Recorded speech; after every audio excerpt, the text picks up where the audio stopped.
everyone, and welcome back to the Sea of Bygone Eras. We are here today to finish up this world quest. We just need to connect these aqueducts, have theoretically our final showdown. I do believe the quest we're on right now is literally called the finale. Let's go ahead and get up there. Of course, we will take the Scylla Express. Oh, you're surrounded by little fish? I think that would be wonderful if there was like a symbiotic relationship between the big dragon and the little fish. They're so cute!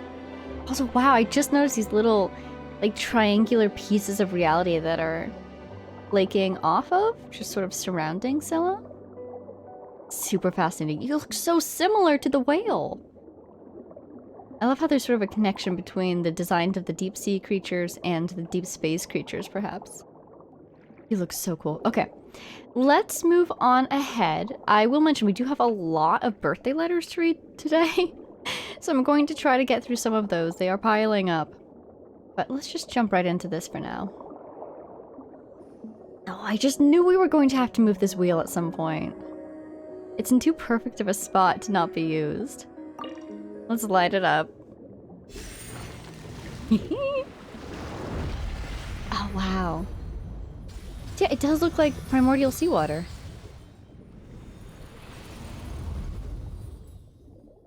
It's kind of cool how it's holding to itself in the Fontamer water. So as you could say, it's probably denser. Ah, how the ichor dazzles, just as it did millennia ago. This must mean that the time has come. And there's the strings, too! Oh, I'm so happy. That looks so cool. The gates of Domus Aurea shall swing open wide, just as they did when the golden waterways rang with song, in the days when the melody of the fellow would flow from this place to all lands beyond. Ah, I can hear it already, that beautiful music. Let us play it together, Vega, Paimon. Then you shall gain access to Domus Aurea. Here we go. Oh, I was wondering if there might be a little mini game. Little rhythm game, perhaps. Oh, there is kind of, maybe. Space! Space, space! Do I have to do it at the right time, do you think? Oh, the bees! Hello, bees. This must be the music. It's so pretty.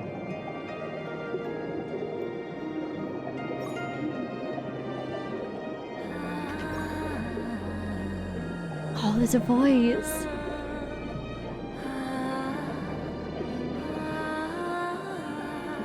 I wonder if that's meant to be anybody's voice in particular. Oh, this is... That was really cool.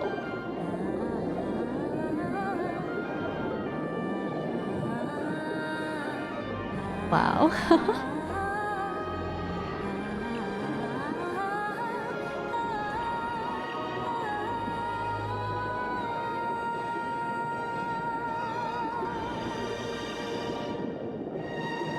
I wonder if this is maybe her voice. What's her name? Sibylla, the golden bee? Wow. It's beautiful.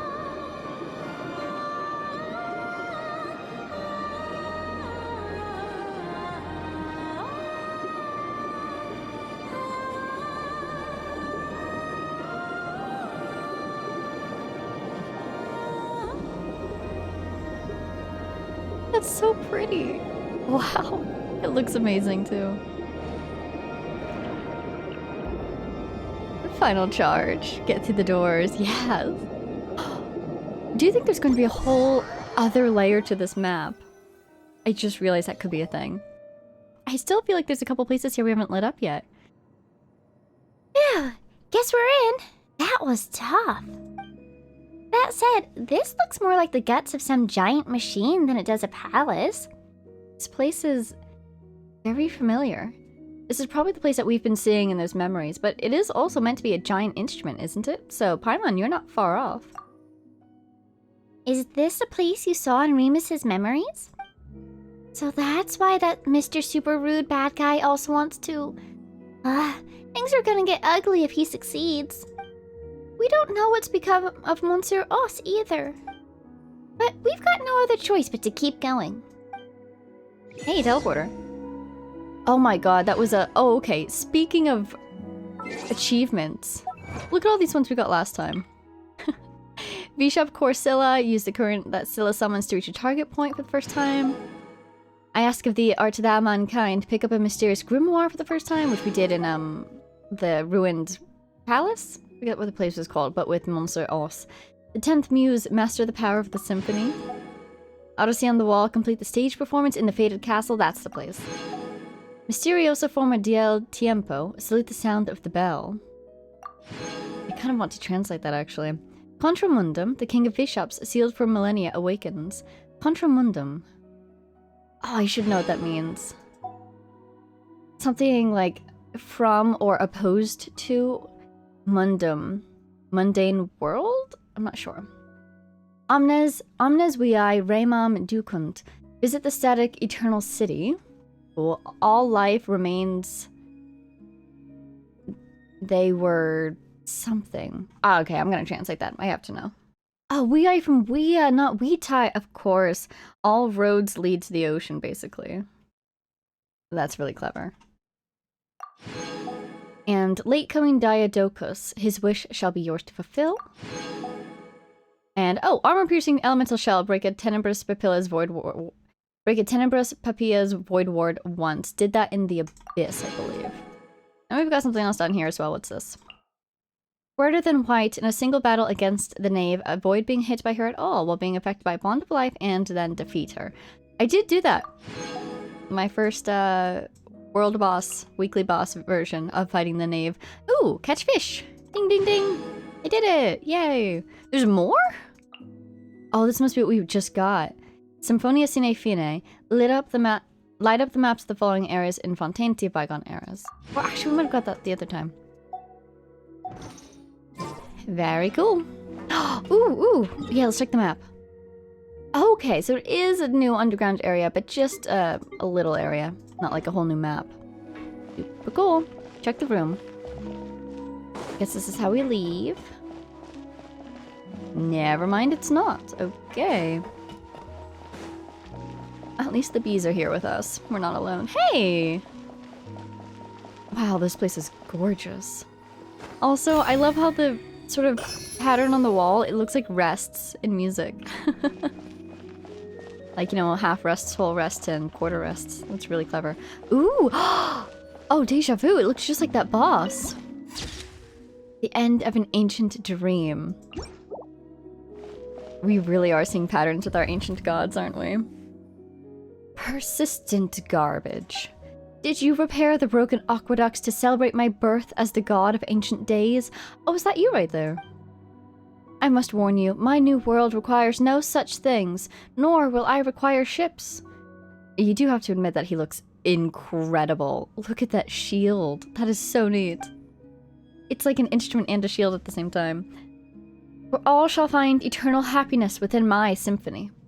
We're about to add some end bar lines to your score. That's right.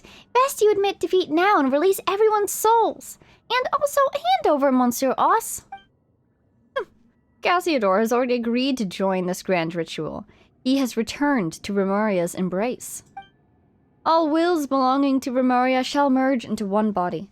Where now is your friendship? Was it not merely your own presumptiveness and inflated sense of importance? Oh, hello. Calling his bluff. Monsieur Os. Just trust me. I do believe if he's joining them in order to work against them from within. I trust you wholeheartedly. Here we go, battle time. Indeed. This was not part of the plan, but I acknowledge that you are sufficiently qualified. In that case, come bear witness to the birth of you. Oh my god, this music. This is fantastic. I love this. Time to shine. Stop that. Oh my god. Okay, so his attack patterns are very similar to that other boss's. Watch out. No. A proper send-off from the Spina with love. Did we get it? I think we did. Great. Where's Oz? I want him back here. A little bit of this just to get Hydro. Destroy the resonators. Oh, there's so many. Okay, Claymores My beloved. Did I just see 2 damage? Oh my god. What on earth? Wow, we just had to get through a shield. Oz must be doing good work in there. What? How? Why can't I control this body? Cassiodor, you... Oh, the color changed. I have you at last, Botheus. All your will is here, and Phobos also. This time, there is no escape. Why? I am a Harmost, the conductor of the symphony. That was cool. How did you... Have you forgotten? Before the Sebastos cut me away, I too was a Harmost. And now that I have returned to the symphony, you are the sole conductor no longer. So you agreed to join me just to lower my guard, only to betray me once more. Me and Remuria both.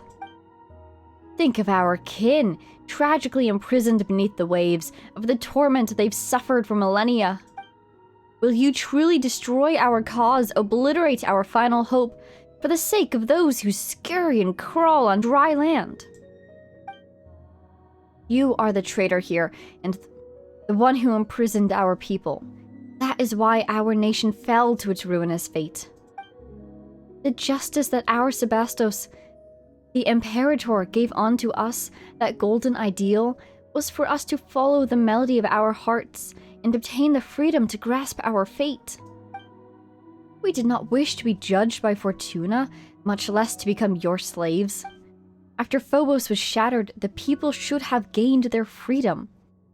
If not for your deception, their nightmare would have ended long ago. Remuria has not fallen. With Phobos as its guiding star, it shall rise again. Though rock and metal may crash and clamor, humans cannot live without water and soil. No power, however great, that tramples upon the value of life has any meaning. Nicely said! Oh, I'm so happy that that is sort of our conclusion to this story. And it kind of reflects what Remus was fighting against this whole time.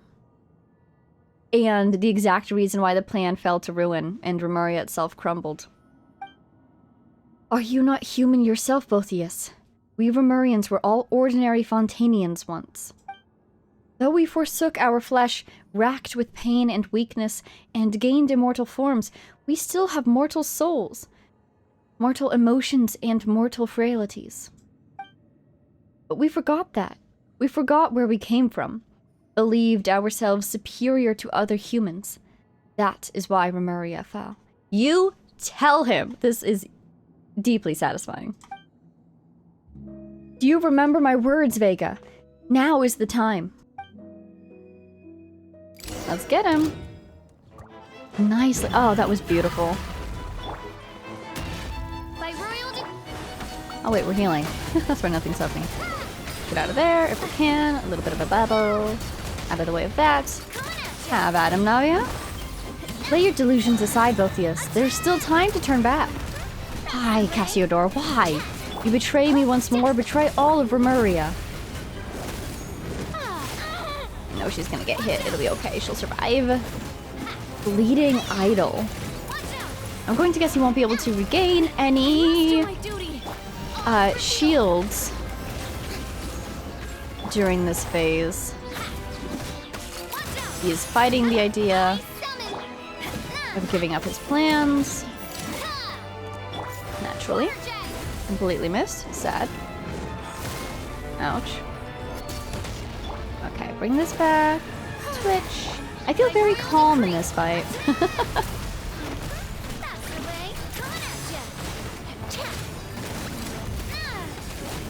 Out of the way of that. Ooh, ooh, ooh. Oh wow, the little flowers and her impacts. That's so cool. Oh, is this a memory?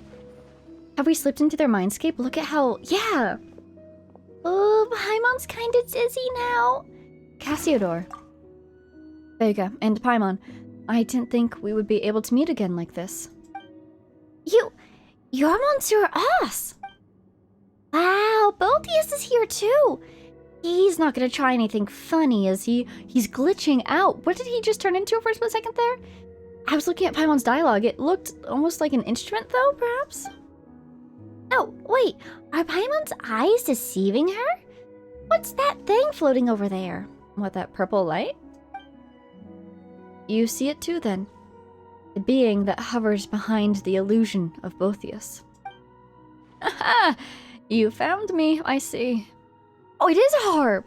With the little bees! But they are red bees. Are these evil bees? No illusion is it that you see. You gaze upon Botheus in truth, for I am, in truth, Botheus. Of course, I am not only him, but you also. Oh, wrong button. Wow, the strings look so cool. Red to gold. Curious. Is this a harp, you would say? I am every melody, every moment, every thought. I am the sum of all souls. If you say you're every moment, you know that's who that's going to make me think of. That's going to make me think of Istaroth. I think you might be infringing on her territory.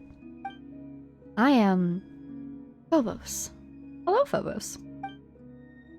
This does not include you children from beyond, however. You are not a part of us. Phobos. So, the great symphony that governs all has a persona. Phobos, or should I say, that which was once Sibylla! That's where the bees came from. Was originally a survivor of the last deluge that swallowed the earth. We did hear about this from Sibylla, didn't we? Or not from Sibylla, but about Sibylla. Sibylla's wish was to grant happiness to all in the world who are called humans. But she had no persona, and her strength was insufficient. Did she survive the last deluge by splitting her will from her ego, perhaps? Like, was it taken from her, this persona?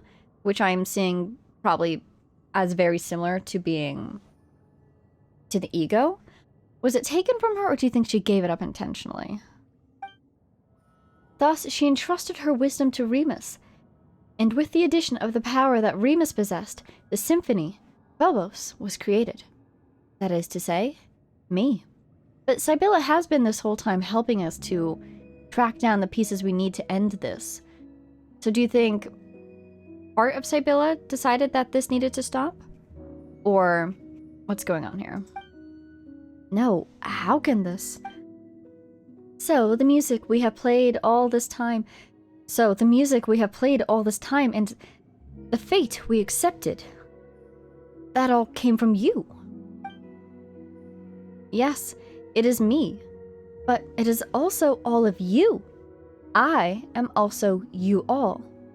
I am the aggregate of all your wishes. I'm definitely envisioning this person, this being Phobos, as having multiple voices in their voice, you know? That would sound so cool. Eliminating our enemies, destroying other lives, destroying cities and villages. Are those also our wishes? Precisely. That's what you wished for, and so I responded. Plunder, hatred, slaughter, these too are part of your wishes. Is that not what it means to give everyone happiness? Preposterous. Don't be absurd! That's just twisted and wrong! No, those aren't our true wishes. The arrogance and hatred that festered within us warped you, turning you into a terrifying monstrosity. Such things will make no one happy. Not us, not any other living being. No wonder you led us to destruction. The Imperator himself must have sensed it, and that's why he... Remus. Yes, he did attempt to destroy me.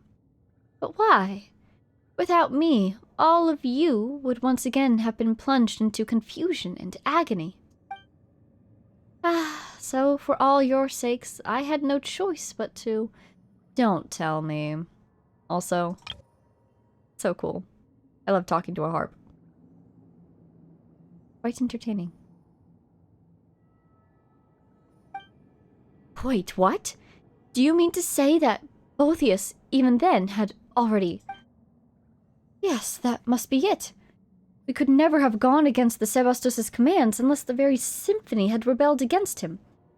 But what of Botheus? What have you done with him? This is all making sense. It all makes a lot of sense. It seems to have been a negative feedback loop, kind of, or I suppose a positive feedback loop with negative emotions as the heart of it. hatred and violence, bringing more hatred and violence? Well, he's become us, of course. Or, put in a way you might understand, I ate him. Ah, delightful. Ate him? Oh no. But that was also his wish.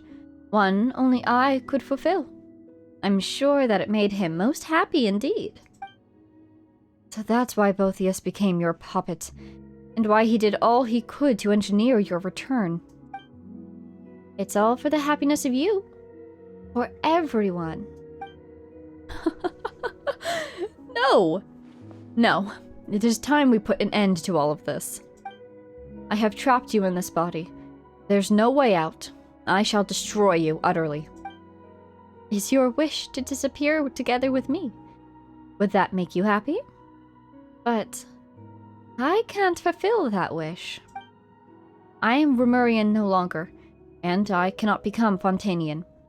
I already chose my fate when I agreed to help the Sabostos attain his wish.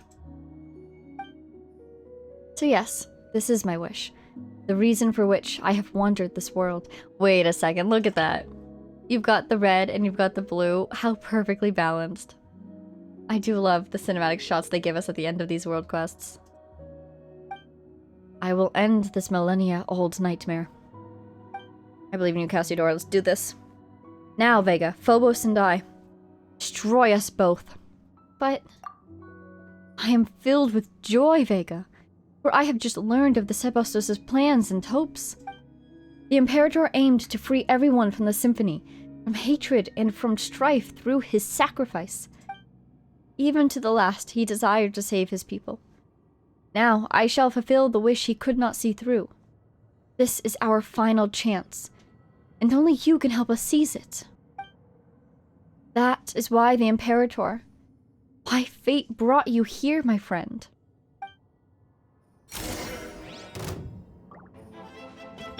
Discordant Symphony is now called. Are you even going to fight back? This is the fate I chose long ago? I didn't even fight back. Oh. Blue again. Oh, the ones on the sides. Is this Cassiodor being in control? Come on, buddy. Yeah, I think it is. He's going to have them destroy it.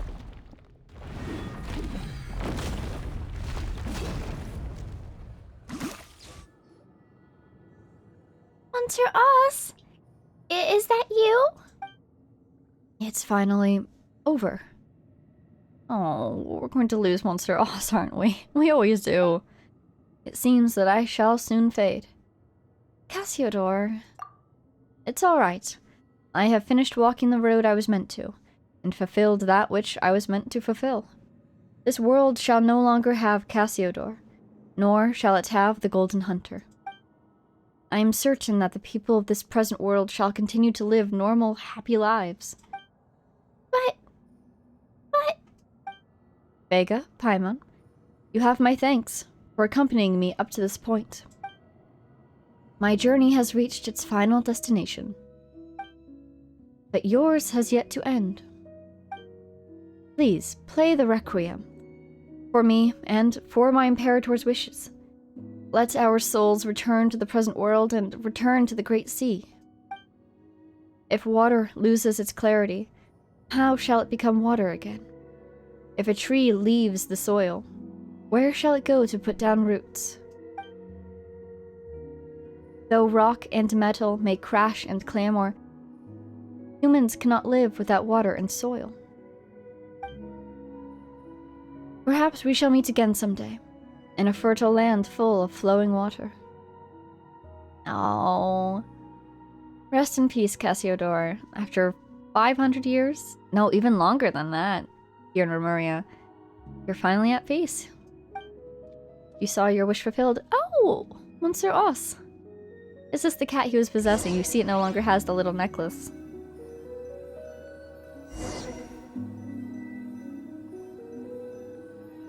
Ooh. I was going to say, do you think we can never return here again? I am seeing a teleporter mark. It seems to be above us, though. Wow, now. I don't want to walk into that just yet. First of all, let's talk to this cat. Oh, nothing to say to us. Before we head up, I want to see if... Wow. I guess that's the sea floor above us, but it looks so much like a moon. Doesn't it? Going through phases. That is so cool. Moons and water, very connected usually, aren't they? Tides and whatnot. Yeah, we should look into connections between the moons and the water. Oh, so cool. Oh, great. I can activate it, which means I can stand right in the middle. Wow. Pretty cool. Okay, I guess there's nothing else down here to do. And... Primordial water. They always do this to us with the NPCs. But I feel like Cassiodor really was able to accomplish what he wanted to do, so... Ooh! Guess we can't call him Monsieur Os anymore. But Ossa, that should be fine, right? Back to being a cat, buddy. Congrats. Thank you for your help.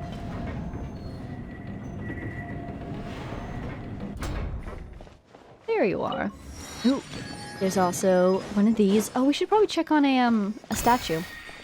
Ooh, and there's one of these. I fell. Gonna stay here, buddy? We're heading to the podium. Do you want to come with? Oh, cool. So we can use this to go back down, it looks like. Great. Oh, hello. Have you ever greeted a harp so unhappily? Zilla!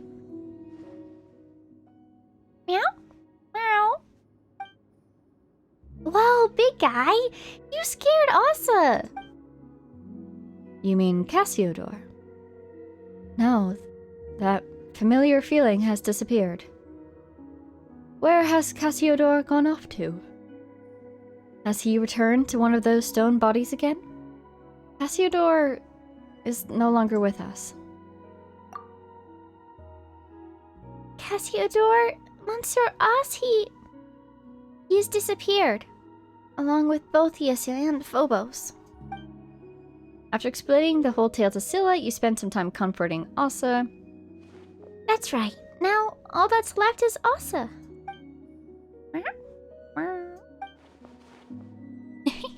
Good going, Ossa. Guess you were just surprised by this big guy's appearance, huh? Who's a brave kitty? That's right, you are. So, you vanquished that evil apparition, and Cassiodor was able to fulfill his own wishes. I am certain that his soul has returned to the deep waters, and is now reunited with his kin. Very interesting. Soul returned to the deep water, I'm just thinking about, again, where souls go after they die. We've heard of the Dandelion Sea. We know memories are stored within Irminsul. I guess that doesn't necessarily imply the souls themselves are. Or this could be an old tradition that predates Irminsul. So long as we complete Remus's final symphony, we shall be able to send their souls back to the present, back to the high sea. Life flows like water. They will join the current, and one day, they will surely be reborn as mortals. Well then, let us begin. Perform this final movement, this final requiem. Whoa! Oh my god, that looks like the the boss drops from Coppelia and Copernicus. So, yeah. Interesting. We can get them back into the cycle of life and death. Through the requiem that Cassiodor did ask us to perform. I kind of hope that this is a little minigame. Oh, Arnara vibes. Ah.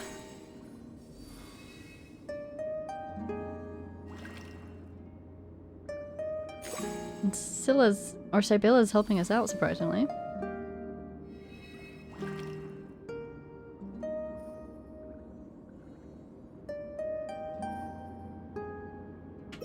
This has such a feeling to it.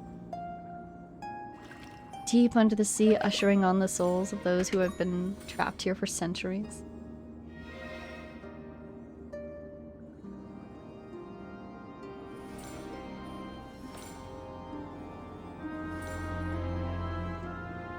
Oh, beautiful.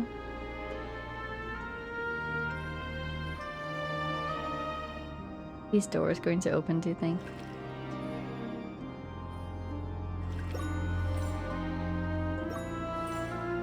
I hope I'm not getting scored for this. Ooh. It's so lovely.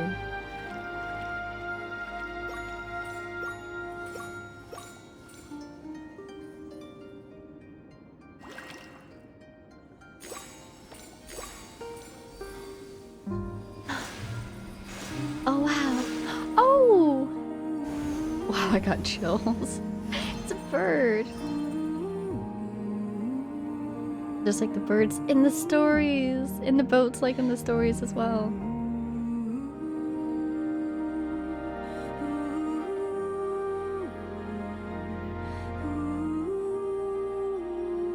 Oh, this is so beautiful. It's so dreamlike almost. Wow. Oh, are those souls, do you think? Kind of thought the birds might carry them.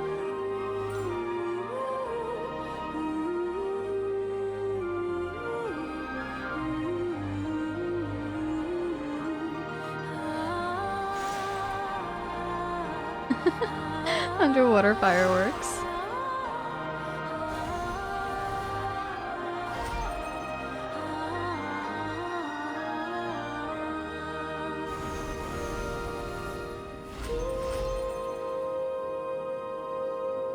Oh, wow. Oh, wow.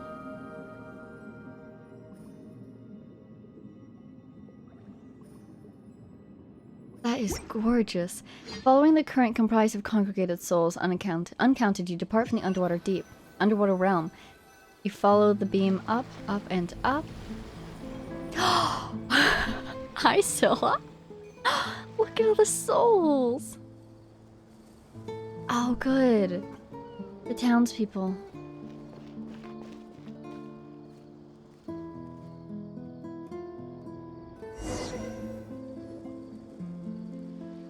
After everything is over, you return to where it all began, the town of Petrichor. Oops. I somehow skipped a lot in the middle there. That's really funny, actually. Wait, it's Lacrimosa? Isn't that tears? Wait, what are the other ones? The first score is the Locus Ammonis. Second, Tuba Mirum. Rex Timendi. Ooh, I want to see. Oh, Diaz. Oh my goodness. I need to find these. Oh wait, I should have looked at it. Oops. Is the symphony that Remus left to us finally coming to an end? We've completed the Requiem, and the souls imprisoned in the ocean depths all seem to have left. The townspeople should be back to normal as well, right? Thank you both for completing this final musical movement. These wishes that have endured for thousands of years. Whether it was mine, Remus's, or that of anyone who wishes to protect peace in this world. That reminds Paimon of Monsieur Us. Meow. I like that name too. We're not talking about you right now, though. Oh, Celeste, you're right above her. Goodness me.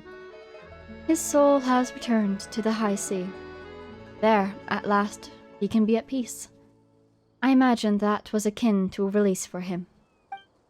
As for my kindred and descendants, it seems that a new true dragon has been born to us. Oh, you can tell, Scylla? Though, as one who was a prince amongst Hydro V-shops, I should go forth and seek an audience with him. Though it is hard to say... Interesting, it is hard to say if I still count as Dragonborn now. Because the Dragonborn of this modern era are so different from you? Don't you think you still count, though? That's a really interesting statement. Or have you changed after all these millennia?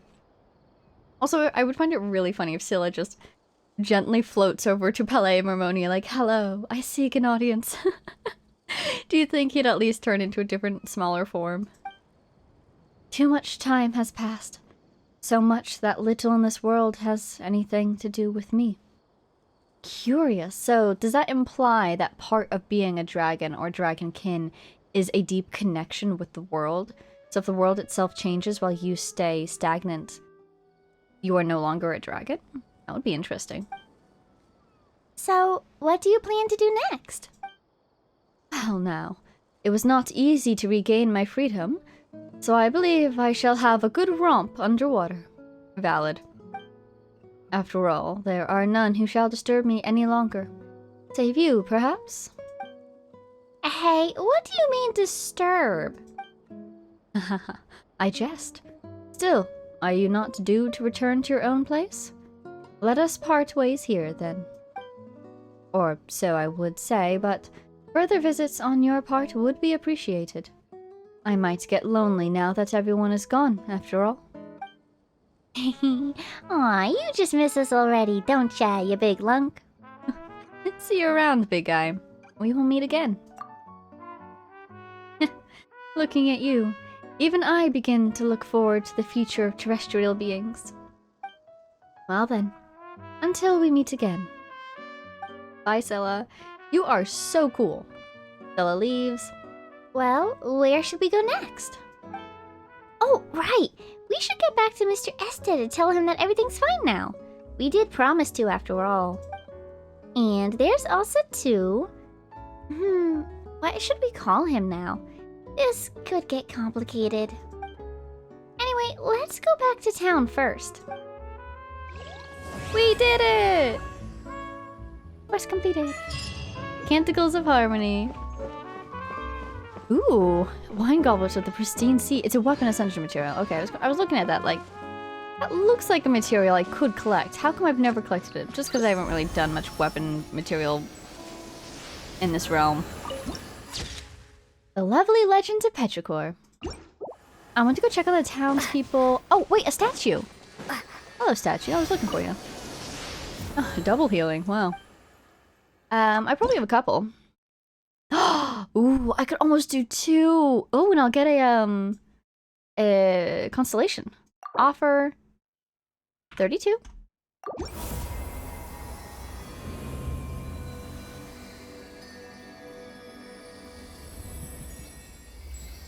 Thank you very much.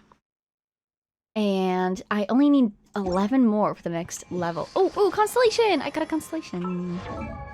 There we go. C6! Tides of Justice! When the traveler picks up a source water droplet, they will restore HP to a nearby party member with the lowest remaining HP, based on 6% of said member's max HP. Wow! I'm a healer? That's a new one. Pretty cool, though. Makes sense. HP and all. Oh, I've got some notifications. Let's see. Navia reached Friendship 10. Rosula. Roses shall bloom, and thus does Miss Navia's umbrella flower. Yet beware, for roses have thorns, and Navia's brooming brawly packs a powerful punch. Quite pretty. I like it. Congratulations, Navia. Happy to have you here. And... Yao Yao? Oh, yes, I did. She was on my dailies team. Yuegui! Can you guess which one here is Yuegui? That's right, all of them are. Adorable. Doesn't have any artifacts, but she's got this really fancy weapon that I got from the potions event, I think. Funny. That's why she keeps getting her ultimate back so quickly. She's very baby, so I can't really bring her on the field, but I would use her to heal up people, because on my friendship team, I do have a lot of other characters who are also very baby, and so they are easy for her to heal, because they don't have a lot of HP.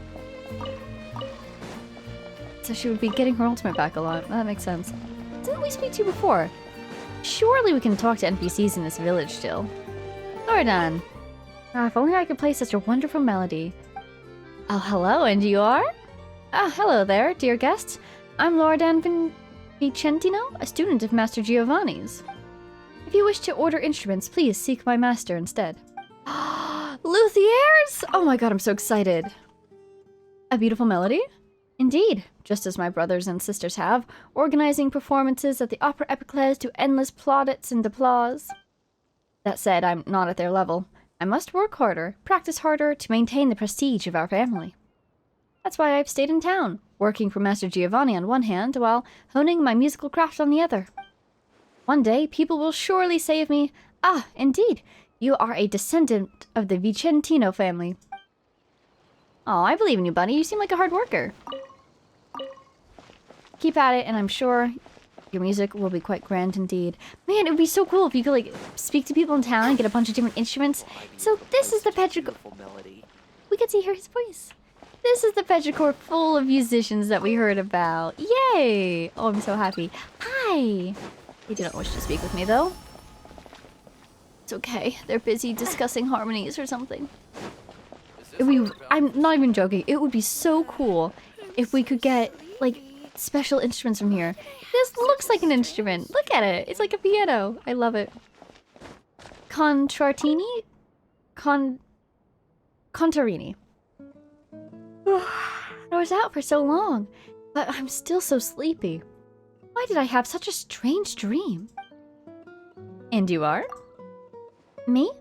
Contarini Tiapolo, of the Special Security and Surveillance Patrol, at your service. I'm on leave at the moment, but if you encounter any violations of the law, please come straight to me anyway. Well, I say that, but it's not often I come out on vacation, and but I haven't had enough rest at all. She's so sleepy. Did you have a strange dream? A strange dream, perhaps? That's right, and for some reason, it was an especially strange one. In the dream, I was constantly fighting with these weird fellows. No different from work, really. There was a strange researcher from the Fontaine Research Institute in my dream who claimed that they had discovered the secret treasure of the Lila Cruz's Ordo and planned to transform us all into Clockwork Mecha. And not the normal kind. I'm talking about machines made of stone. I mean, it was a dream, right? Stone people don't really exist. Whatever the case, I've been losing sleep in the fight against those guys. I bet Captain Chevreuse would have had trouble with that, let alone me. Secret treasure of the Lila Cruz's Ordo? That's just a ridiculous legend. They claim that there was a secret organization several hundred years back, known as the Lila Cruz's Ordo, and that they left behind a treasure in Petrichor that can make any wish come true. Sounds like exactly the sort of tale you'd tell to sucker tourists in, don't you think? But some still believe it. Like that Sumeru researcher over there. Interesting, because Lila Cruz's, isn't that just another way of saying Narcitzinkreuts? And that was also the words used in that little tutorial quest way back at the beginning that was teaching us how to dive.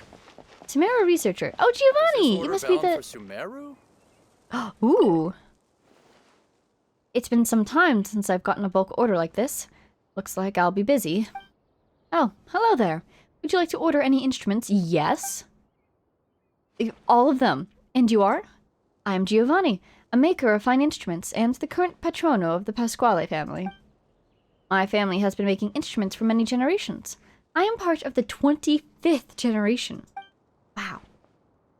Long before the Opera Epiclese was built on Araneas, my ancestors were the luthiers who tuned the strings for Master Coppelius and his troupe. I am proud to say that over the last 500 years, at least a third of Fontaine's instruments have come from my family's workshops. A third? That many? Well, that might be a slight exaggeration, but no matter how you string it, we've certainly made a seventh at least. Though many workshops over in the courts of Fontaine have adopted mechanized production methods of late, I can guarantee you that every instrument from our workshops is 100% meticulously handcrafted. You could say this is how we uphold tradition. In any case, should you wish to order any instruments, simply let me know. Please, please, all of them, please. It doesn't look like I can, but I can dream about the order. About that. Well, I rarely receive orders from outside Fontaine, so I'm just a bit surprised, that's all. Perhaps it's because of the iridescent Taurus influence. Regardless, it's nothing of note. I highly doubt that. It must be something really interesting. It's from Sumeru? A bulk order like that? I mean, I assume the Academia would be involved.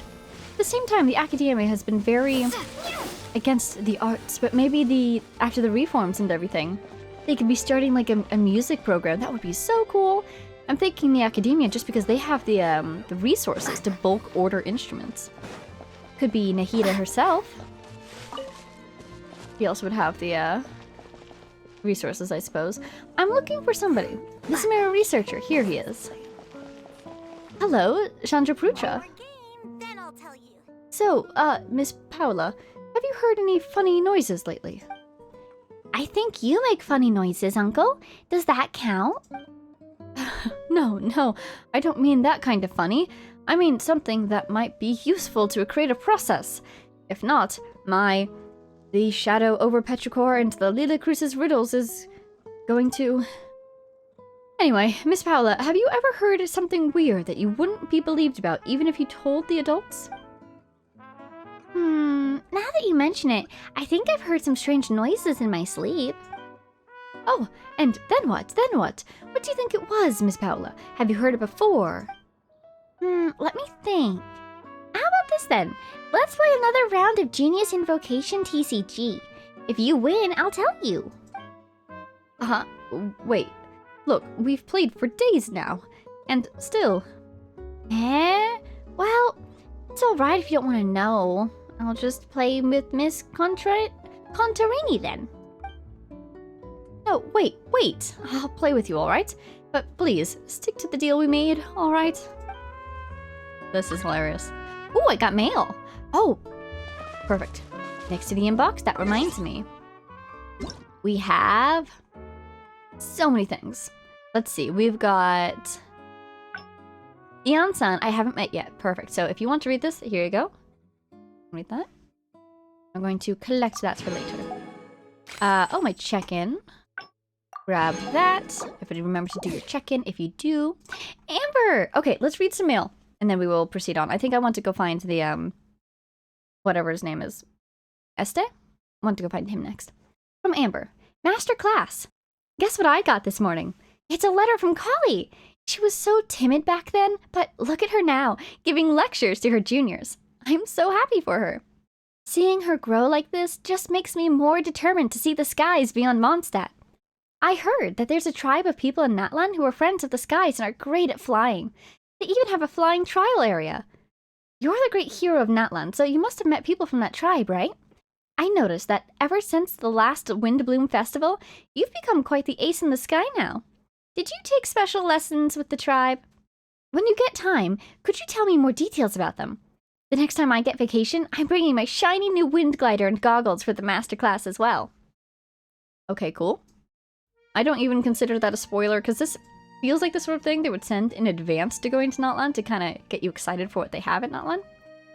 What I'm most interested in about here is she mentioned ever since the last Windbloom Festival, you've become quite the ace in the sky. Does that imply that even when we don't get Windbloom events, a Windbloom Festival still happens within the world? That would make sense to me. I'm just sad. I want a Windbloom event. Pretty cool. Happy birthday, Amber! Ooh, really randomly. How many standard wishes do I have? 10! I want to get another Amber. Or, of course, a Kaya, but I want to get another Amber.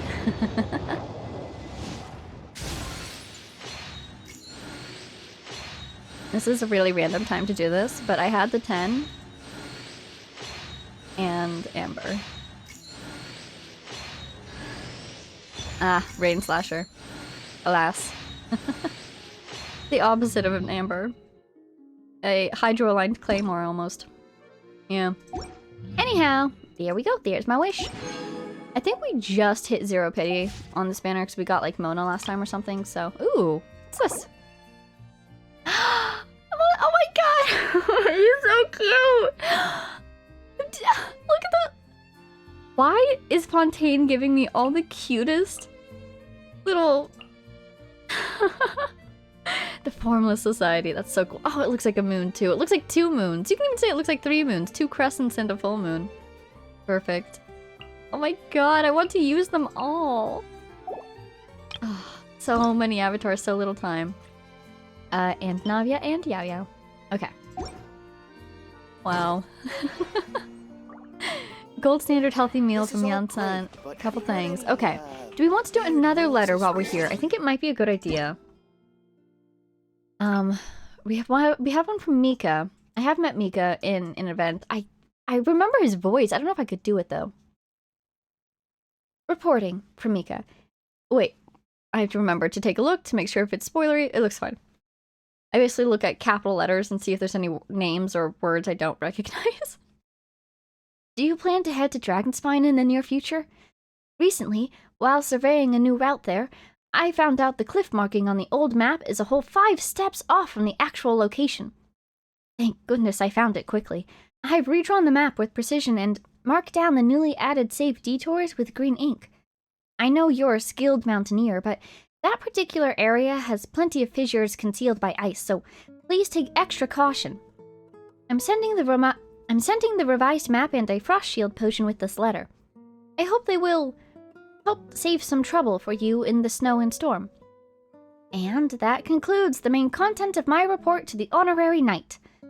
As for the rest, if you're not particularly busy today, please grant me the permission to explain the new markings on the map in person.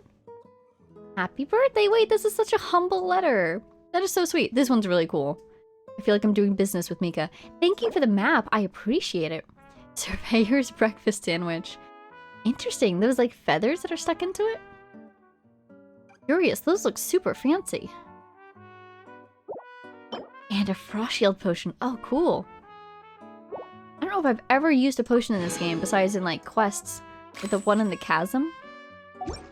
Wait a second. There was one from Shiori as well, whom I technically have not yet met yet. So I did meet her in like a lantern rite, but I'm not going to count that for purposes of letter reading because I don't know anything about her. Besides the fact that she's what's it called? She runs the boutique. Hey, Jules. Clothing designer? Tailor? There we go. Where is my guy? Why is it no longer tracking? Ooh. Oh. Oh, this is the Yelan event, isn't it? Yelan? Yelan. Oh, let's talk to Jules. Hey, Jules, have you seen Esta? Hello there, friend. Have we met before? Who are you? Oh, I forgot to introduce myself. I'm a fantasy novelist here in Petrichor, hoping to get some inspiration from the place. You seem so familiar that I almost thought you an editor intent on rushing me for a manuscript. It would seem that your writing isn't going too well? Well, it wasn't, which is why I holed up in this little town where most people wouldn't find me. But I had a dream 2 days ago, one that had a grand, glorious ancient civilization as its stage, like an epic opera. As such, I plan to write about a young adventurer who discovers an ancient underwater civilization while in pursuit of an enigmatic red gem. Curious? Perhaps we shall simply call it the Ruby Riddle. Good luck with that. It seems like everyone here is conceptualizing their experience that they just had as a dream, which is good. Low trauma. I do wonder if they'll notice that they've lost some time. I presume they have. And be curious about that at all. Perhaps we met in a dream. What an interesting way to put it. It seems you too have talents as an author. Still, I do indeed believe that I met someone who looks much like you in a dream, which is why I thought you looked familiar. The person I met in my dream was an incredible adventurer indeed. In fact, I'm going to use her as the protagonist in my new book. Well now. Have fun with that. I shan't ask for royalties. I am not that shameless. These are the people we spoke to before. Can we speak to you now? Oh! Found somebody.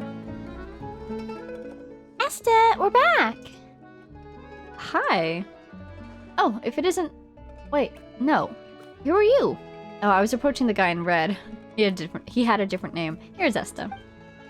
Huh? You can't have forgotten about us already. We're Vega and Paimon. Do you suppose this Esta was being possessed by the previous Esta? That's why he doesn't remember. Vega and Paimon. I have indeed heard tell of these names, but could have sworn I heard them in a dream. But you were definitely awake then, Esta. Also, while we were below, didn't we even see... I dreamt that everyone in town was petrified, turned into statues of stone, leaving me utterly helpless and alone. Until finally, 2 brave heroes came and shouldered the burden of rescuing everyone. Could it be that this was no dream at all? Maybe, maybe not. That's not important. Yeah, after all, everyone's back to normal now, aren't they? But it seems as though everyone had some very strange dreams indeed. Just what happened? Could we all have been hypnotized en masse? It would take us ages to explain it all properly. Just forget about the hypnosis thing for now. Oh? Speaking of hypnosis, you two even brought over a cat. It looks quite intelligent. He's even smarter than he looks. He's our companion. That's true, but we still can't take him with us on our journey. Are you gonna take him, Esther? Well now, isn't that a coincidence? Our club just happens to have an open bed for cats available. It's been unoccupied ever since that hypnosis researcher went traveling and took his cat with him. If you two don't mind, leave him here with us. We'll take care of him. Though I can't quite put my finger on it, I feel like we're bound up together, almost as if by fate. I'll help you take very good care of him indeed. The cattery's on the other side of the building. Just walk over and you'll see it. The cattery? I love it. Bring Ossa to the cattery. Anything else to say, Esther? This is perfect. I want to make sure that he's left in good hands, you know? Even if he's no longer the same Ossa, he's still our friend. We want to take care of him. Is it this side of the building, or... Oh, it's this thing. Place! Oh my god, the little cat door, that is so cute. Hey, this'll be your home from now on, Ossa. Meow? Still, it feels a bit weird. Cassiodor should have already left here, right? So, who is Ossa now? Is it the original cat that hadn't been indwelled by Cassiodor? Or is it the monster Oz that shared all those adventures with us? Paimon's brain is cramping up. Paimon, you're really not suited to thinking about stuff like this. Ossa is Ossa. Though Paimon still doesn't get it, it does kind of make a certain sense. Or it does make a certain kind of sense. Anyway, we found a new home for Ossa now, too. If we've got time, maybe we can come play with him. Meow. Wow. Oh my god, we can actually... Wait. Cat symbol? You can keep petting the cat? Hi, buddy. Oh, he doesn't talk to us anymore. But you can tell he's enjoying it, at least. Oh, that was a good stretch, buddy. Can I touch your paw, please? Oh, okay, that's a bit much. Gameplay tutorial. Oh, funny. Oh. It is kind of sad to lose a friend like that, but he is resting now, I believe. And Ossa seems to be doing well. What do you think, Esther? Hello, we meet again. To be honest, seeing you once more makes me wonder if I'm still in a dream. What have you been busy with lately? Since that incident, I've discovered that hypnosis is indeed a most promising research direction. Just think about it. In a dream, all your fantasies could easily come true, could they not? As such, I've read the notes Grispan left behind. I'm not sure I'll do better than him, but I can at least add to the field. He's sure to be impressed when he returns. Should keep an eye out for that name. Hypnosis researcher. Is also doing well. Most definitely. Despite his tender age, he's a brave little kitty. Shockingly bold, even. He's utterly unafraid of strangers. I'm sure he'd get along with everyone in town smashingly. I will admit that the idea of hypnosis research makes me a little bit concerned. You want to pursue this just so people can imagine that they're fulfilling their dreams? Crabbies. Oh, I should show you my crab collection. I got one of them, not the other. Look at this. Look at this. I just recently broke 9,000. Just recently, I said, and I do have over 200 more. But you know what? I'm very excited about being over 9,000. But yeah, hypnosis research. Like, if you were doing it for therapy reasons, I think that's one way in which hypnosis is used in our world sometimes. That would make sense to me, I suppose. I'd be interested in seeing how that research developed. But if you're using it just so that people can fulfill their dreams, that seems dangerous. That's how you get tropes like people wanting to live in the dream and it's not reality. History really does repeat itself in this world, doesn't it? Oh, never mind, actually. Hello, Charles. May I present? We'll go do that challenge instead. And then, I do know what I want to do with our time after this. Oh, this is scary water. This is water that will kill me. Your shadow. do you suppose this is? Orbs? Does look like it's orbs. Do you think I'll need my boat? I have my farina. Ooh, nice. Other direction. Do-do-do-do. Enter! Oh, and there's another chest over there. And some hydro guys. This nighttime music is so pleasant.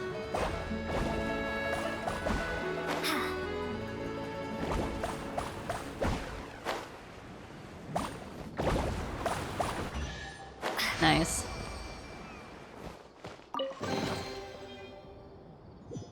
A reward on the road. There you go. Maybe she's sleepy, so she didn't want to do it. Okay, so we're up here. I wonder if there's any more oculi around here. Well, what I want to do with my time is I want to... ooh! Get that chest. And then I do want to read a certain something. You're supposed to be another chest up in the bell tower. Chest or chimney? Chimney, I think. Oh my god. A reward on the road. Hi! You could be Elsa's twin. What color are your eyes? Wow. Oh my god, that's so cute. Even the same eyes. Wow, same cat model, I guess. Okay, we'll hang out with the cat. The cat gets to learn the secrets of the universe because what I want to read next is a book. So, let's see, where is it? Archive. Books. We are looking for Karen Harry, which I want to read. I believe it's going to talk about Conria a little bit, which of course fascinates me. And there's no time like the present. I was hoping we would have this extra time on this episode to do this, and we sure do. Where is it? Hello? Oh god, it got deleted. Erminsul struck while I wasn't looking. Let me find it. Oh, there it is. Okay, great. Found it. It is right underneath Time Tracker, which is quite compelling. I think I want to put that next on my list. Karen Harry! Only 2 volumes and it is complete. Let's do this. Okay. Volume 1. This is a story from very ancient times indeed. It is said that in those days, birds had not yet split into domestic and wild kindreds. In those days, a crimson moon... perfect. Shone down upon the subterranean realm. Fascinating! And not the dark sun of latter days? Excuse me? Thinking about like red gas giants because as stars age they turn into red giants. Most of them, depends, but still. So that's what that makes me think of, but how could this world have seen such a thing? It sounds like you're speaking from experience here. Getting really hung up on the sun in this like second sentence, but still. Crimson moon shone down upon the subterranean realm and not the dark sun of latter days. This is also interesting, the phrasing of that moon thing. It makes it sound like it was a permanent state. A crimson moon, that makes me think of a lunar eclipse, you know? But in those days, plural, a crimson moon shone down. So either it was possible for there to be lunar eclipses in that time, or... oh, is it possible for this world to have lunar eclipses? Wait, let me think about that. Apparently I need to track the moon through the sky, because I'm not sure if it's possible for this world to have a lunar eclipse. The moon is in, what would you call that? Fixed orbit? It doesn't go through phases. I think that doesn't... yeah, it doesn't go through... yeah, they can't have lunar eclipses in this world. Fascinating, because that brings up the whole question we had, like, way back in Sumeru of... how do people in this world know what phases of the moon look like? If their moon does not go through phases. So we think about the fact that there used to be other moons, so... maybe one of them, or maybe the other two, were not in a fixed orbit. And, well, they were in a... what is it called when the moon is locked like that? I feel like the word locked or fixed is in the phrase itself. But the moon we have now never goes through phases. We've seen this for ourselves. So basically, the other 2 moons, either one or both of them might have gone through phases, and that would allow them to have lunar eclipses. Or... oh my god, wait, that would be so cool if that moon was just perpetually in a lunar eclipse and that's why it's called a crimson moon. That would make sense. On the other hand, how come it's underground? In those days, a crimson moon shone down upon the subterranean realm? How? Are you speaking about a specific incident in which, like, a chasm opened up and so the moon could shine down upon the Underearth? I don't know. Let's keep reading. Due to the kingdom's unique position, things from outside this world were always leaking into it. Oh! The kingdom's weapons would wipe out the calamity slipping in, but what of all the other objects, such as, say, a child who may have come from some destroyed world? Oh my god. One of the sages spoke thusly to the great ruler. "O high lord of the nobles, a child once told me a tale of another world. Once upon a time, there were sea people who believed that the gods came from the sea. Each time they discovered a shipwrecked person, they would treat them with the utmost honor, for they believed that the gods would take the form of the shipwrecked to investigate the mortal realm." The ruler replied, "I do not perceive your meaning, so do as you please." Naturally, no oceans in the traditional sense lay within the kingdom's borders. The earliest founders of the kingdom had once seen the majestic silhouettes of the mountains blur under the sun's searing glare, and the rippling reflections of the moonlight falling upon the sea's surface like the scattering of pearls. But at the time the story took place, only outsiders and those few who had left the kingdom on official duties and returned could describe such sights to the ruler. The ocean and the sea were often used as a metaphor for the space projected by the stars. In anticipation of the arrival at their kingdom of gods from beyond the so-called ocean, or rather, the arrival of beings who could transcend the gods, they founded an organization, an orphanage to take care of such children. In latter days, the orphans of the kingdom and those who wandered in from outside were accepted as well. Oh my god. Okay, so do we think this is speaking about Conria? It is speaking about an underground kingdom. And we're seeing a little bit of the history here, where the kingdom was founded by people who came down there from the surface because they knew what the sun was, they had seen the ocean. But they knew what mountains were, to be more specific. And then they founded the underground realm, and it's been there for millennia, presumably. And this is fascinating. Due to the positioning, the unique position, things from outside this world were always leaking into it. We know that Conria had intelligence from beyond this world. This could be, and it speaks about how they, fought off some of the calamities. This could be maybe why, oh my god, one of the things I've been looking for all this time, why Gold was creating creatures like she did. They were supposed to protect Conria, but maybe something went wrong and they turned against it, or they were just never controlled to begin with. That's a very compelling idea. And it's also very interesting that they knew that there were beings that could transcend the gods that were coming in from beyond the ocean. Man, connections to that note that we found in the Notizenkreuz. Oh, we need to go back there. But then, what's very curious is that they hadn't seen the ocean, the people who were born and raised in this kingdom. But they used it as a metaphor for the space projected by the stars, so they could see the stars and this crimson moon. Oh wow, I just remembered a very red scene. Oh, I should look at that again. Anyways, this is very curious to me. Makes me think about my theory that the game really wants to disprove, but I really like that the abyss is above us and the stars are below. Because how did Conria, presuming this is them, know about the stars and see a moon without having some sort of sky? I'm so curious. Anyway, moving on from that.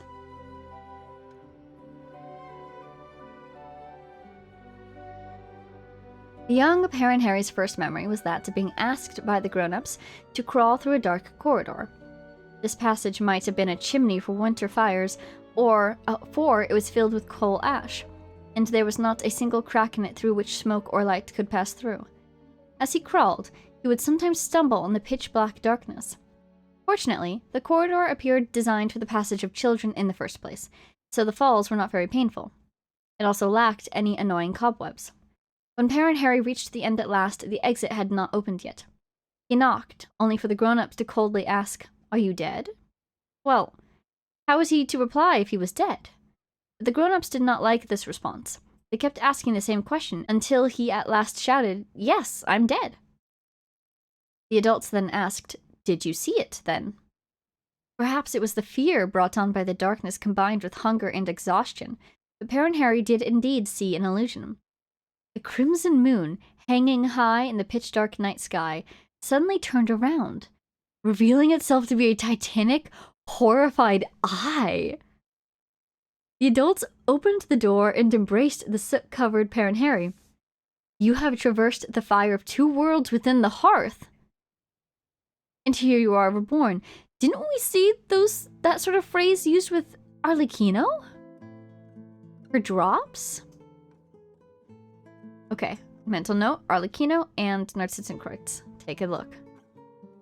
Though the crimson moon set, and the dark sun descended into a yet darker dusk, so they had a dark sun. That transcendental person from beyond who the kingdom orphanage was awaiting never arrived. But unusual individuals they had aplenty, and many of those strode forth from the gates of that orphanage to become great knights of the kingdom. Baron Harry was, in his time, the leading figure amongst their ranks.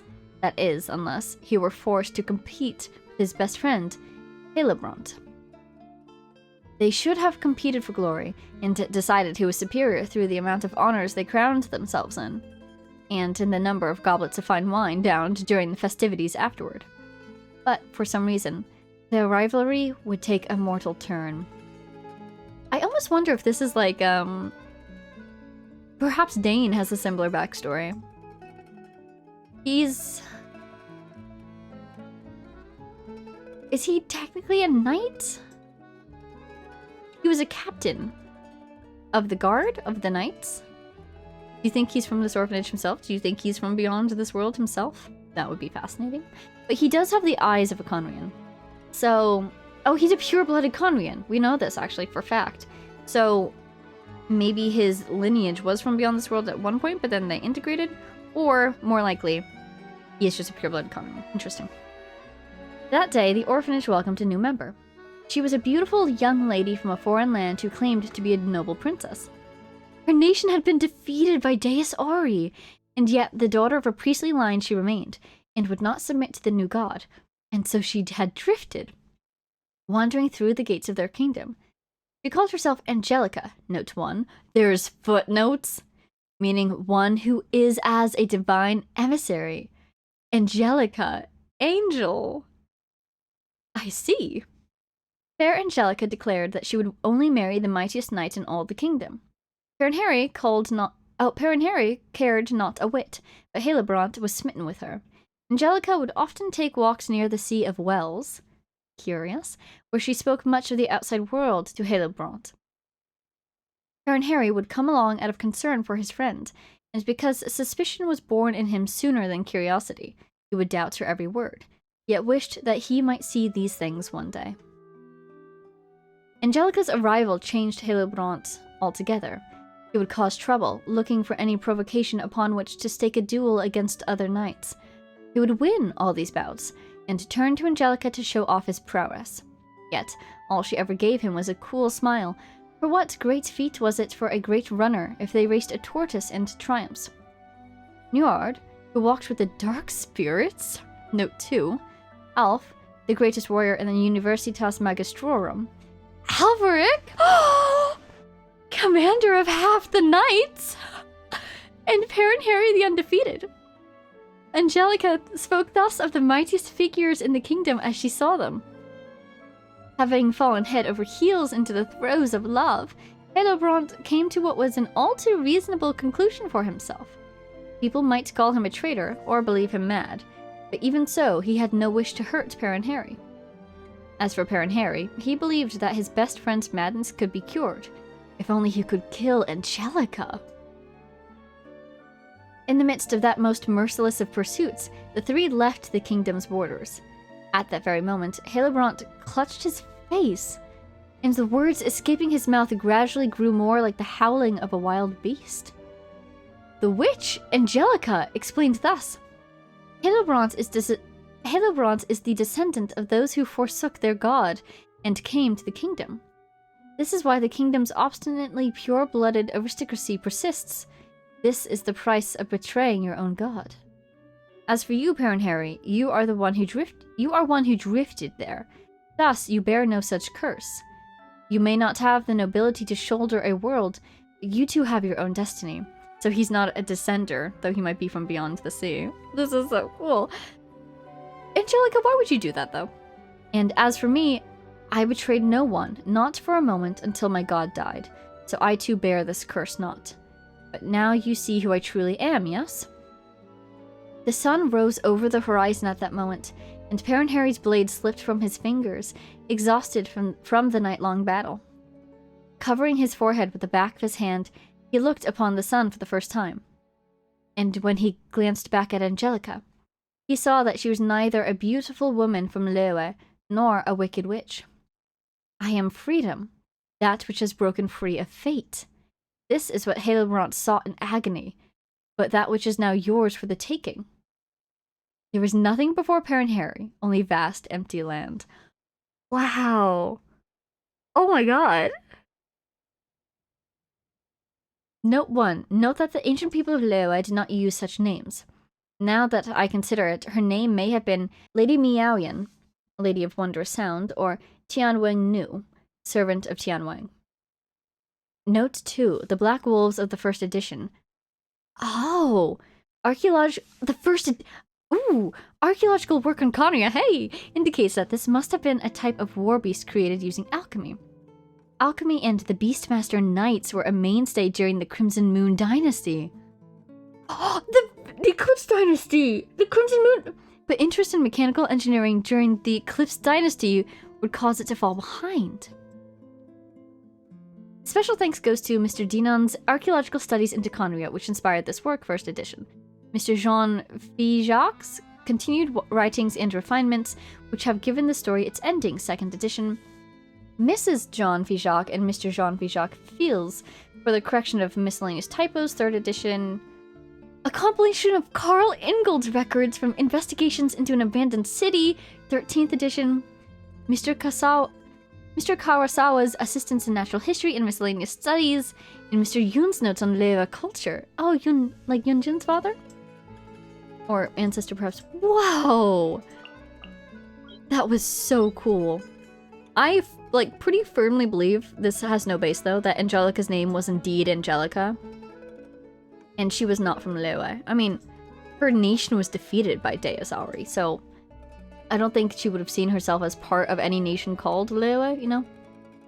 Now, if she was from nearby, she might have had a name that was not Angelica, but still, I could totally see her having drifted, into that nation from Mondstadt, even.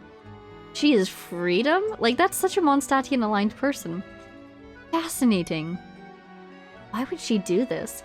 I guess it's more of a parable. It's probably more of a parable in order to avoid Irminsul, you know? Curious. Okay, Crimson Moon and a dark sun.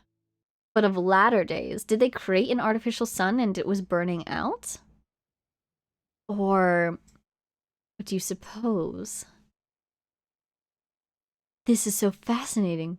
So the curse only struck Hillebrand when he left. Which is curious. I suppose the gods cannot see into Conria, so their reach doesn't extend there, perhaps? Then why would people leave it unless the place was destroyed? Oh my god, that was so cool. Don't you think that was cool, buddy?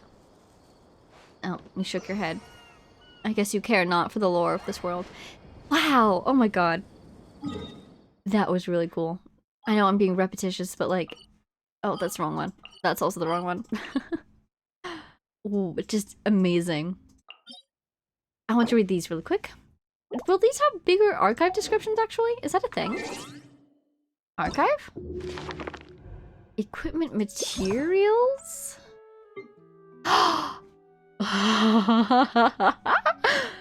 It does. Ooh, I can see future drops. Pretty cool. Fading candle, a candle that you picked up in the ruins after completing the duel against the knave. An ancient ritual passed down through the Crimson Moon Dynasty dictated that chosen orphans would be made to carry candles and pass through a long passageway alone. The moment when the candle went out would be the beginning of their new lives. When the age of dark sun shining over the realm came, when the candle's flame flickers in the hands of sinners, light may become shadows, making footsteps faint and masking fatal intent. You cannot tell what material this is made of, and it weeps no wax after burning. releasing only black ash that scatters into the wind, drifting towards the distant unknown. So this is fascinating that this and that story, that this would be Arlecchino's drop. We know she's cursed. Is she descended from... I would think she might be descended from somebody that was in this orphanage. And that's why these are her drops and that's that connection. But then if she's descended from somebody in this orphanage, where did her curse come from? If she's descended from someone from Conria, it could be the Conrian curse itself, or like an offshoot, a mutation of it. But if she's descended from an outlander, then how did she get cursed? Curious. Silken Feather, a crystal that you picked up in the ruins after completing the duel against the knave. The already cooled blood and fire still maintain the shape of a feather that is framed with solidified, sleek black threads. Before their thoughts have matured, young children are reliant on the meticulous care of their parents, just as fledglings need the ages of an adult wing. Young birds, too, will one day spread their now abundant plumage and fly away from more distant skies, such as life and such as fate. Bird imagery. I'm side-eyeing the concept of freedom itself right now. How wonderful. It is to fulfill such wishes that Father wove dangerous spider silk into a facsimile of feathers, that she might grant her family some warmth. I wish I could, like, make the description go away so I can rotate this thing. But I guess they're only 2D. Denial and Judgment. An earring that you picked up in the ruins after completing the duel against the knave. The red symbol on it resembles the image of "in her eyes," a declaration and a rejection alike. The orphaned live lives filled with suffering from childhood. This she sees and keeps in her heart. As fate casts an examining eye on humanity, so too will humans cast judgment upon fate. Someday, honor, injustice, misery, and tears will be denied alongside the old world. Before that moment comes, the last child of the Crimson Moon will record fate's every sin. Yeah, that thing about the moon being an eye? Hello? Where is it? Hi. I mean, didn't we read somewhere about this being a corpse? So, yeah, I'm not surprised that there was an eye involved at one point, but also, I've seen that imagery. Oh, I was looking at a domain earlier today. The seal of chemical marriage and the symbols in the domains have that same imagery in them, don't they? This is fascinating. I'm looking for... Is it in the Ordo, maybe? Let's try there. I was told that there was one more note. Ooh. Trying to read that loading screen thing just then. A bit long. Curious. I was told there's... Oh, a viewpoint! One more note in here. Can I fall in this? Oh, I absolutely can. I can go deeper. What if I don't... Oh, I can't walk across it. The eye. The world's amniotic fluid! Added to the archive. Fun. Yeah. Primordial human lies beneath the great sea. This is just the little tidbits of lore in Fontaine all knitting together like this. Probably just the coolest feeling I've had so far. Ooh. I've read this one. To excise the self is not to die, but rather to die before death. To receive a vision is to sell oneself to the fate of this world. So I'm guessing then that the note that I missed, it must be on the other side. Kind of like where our 3 good friends were standing during that quest. Let's see one. Let's do a loop.